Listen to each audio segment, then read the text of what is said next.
Die fondasie van my geloof is dat ek nooit alleen is nie. Ons as Christenmense het die versekering dat maak nie saak wat ons in hierdie wêreld deurmaak. Maak nie saak die lelik wat kom, selfs in die goeie tye ook. Maak nie saak wat om jou aangaan. Dat ons Here Jesus altyd by ons is. En dit moet ons die krag en die motivering gee en die hoop gee om op te kan staan en aan te kan gaan, al wil jou omstandighede rondom jou mondelik insluk.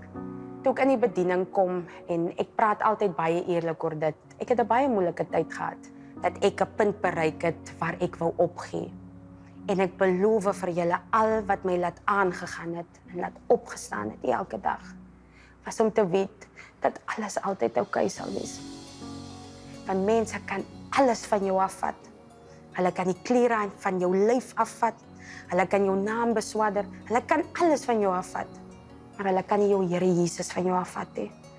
So mense het probeer om my roeping van my af te vat.